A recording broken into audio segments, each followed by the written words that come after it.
By every law of physics we understand, you shouldn't survive a fall from a cruising airliner. Terminal velocity for a human body is roughly 200 kilometers per hour.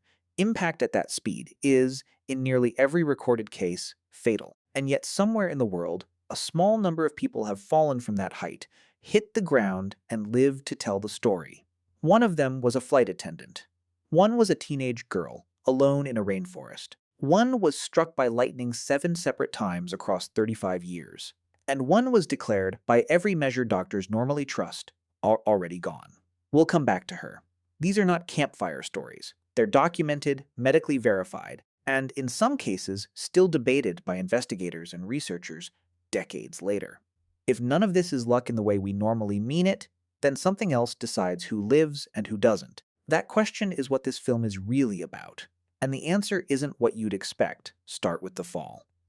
On the 26th of January 1972, Vesna Vulović was working as a flight attendant on Jet Flight 367 when the aircraft broke apart in mid-air over Czechoslovakia. She fell, still trapped inside the plane's tail section. The exact altitude has been disputed by aviation historians for decades. What isn't disputed is that she landed and survived. How? The uncomfortable answer is almost never, and only when several unlikely things happen together. Tumbling wreckage can act like a crude parachute. A steep, snow-covered slope can absorb impact the way a car's crumple zone does, sacrificing itself to save what's inside. That's what investigators believe happened less than 2 years later. In December 1971 to 16-year-old Julianne Kupke, when Lanza Flight 508 disintegrated over the Peruvian Amazon. She fell nearly 3 kilometers, still strapped to her row of seats. The rainforest canopy broke her descent the way a wave breaks.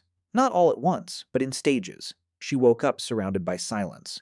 No voices, no engines, just rainforest and the sound of her own breathing.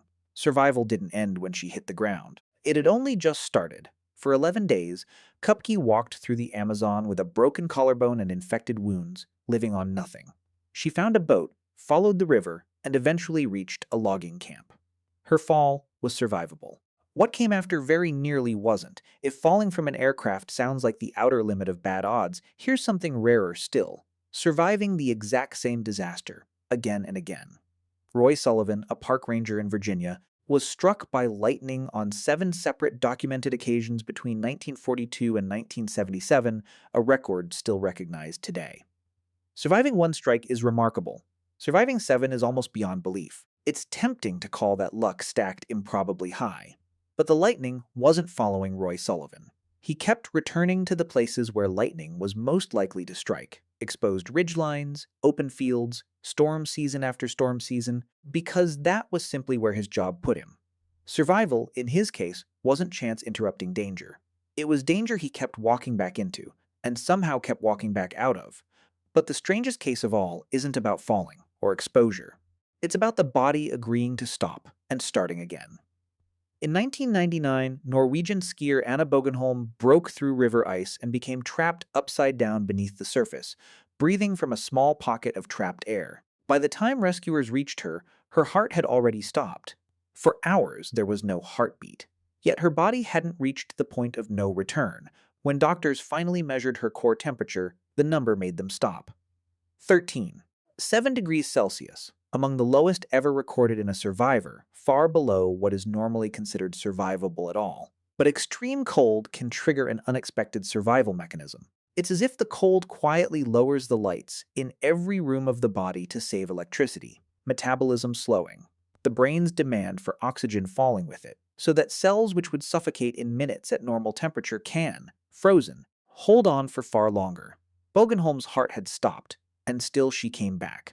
Not despite the cold, but partly because of it. Her case didn't just make her a survivor. It changed how doctors around the world now treat cardiac arrest in cold water. Here's where it's worth slowing down, because survival stories attract exaggeration the way lightning attracts height. Online, you'll find claims of people surviving a plane crash, a bus crash, and a bombing across one lifetime, stories that fall apart the moment anyone checks dates, sources, hospital records. The cases in this film are different precisely because they didn't just survive. They left evidence, crash investigations, published medical case studies corroborating doctors and witnesses. That's the line between a myth people want to believe and a mystery scientists are still explaining. And that's the real discovery hiding inside all four stories. Survival isn't the absence of physics. It's physics working in someone's favor, just once, at exactly the right moment. A structure that slows a fall instead of transmitting it. A layer of ice that buys a body time instead of taking it. A canopy, a slope, a pocket of trapped air, each one quietly doing the job of a machine no one built. Scientists are only now starting to map these variables seriously, hoping to engineer better outcomes for the next person who falls, freezes, or finds themselves standing exactly where lightning decides to land. Vesna Vulović went back to a quiet life in Belgrade. Julian Kupka became a biologist, studying the very forest that almost killed her. Anna Bågenholm became a doctor herself, treating patients the way she once was treated.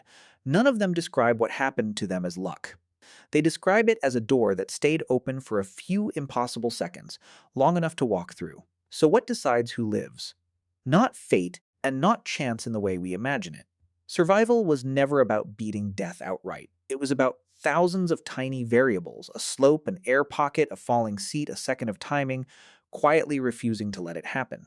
We call the result luck, simply because we never see the variables. We only see the miracle. Physics saw everything else.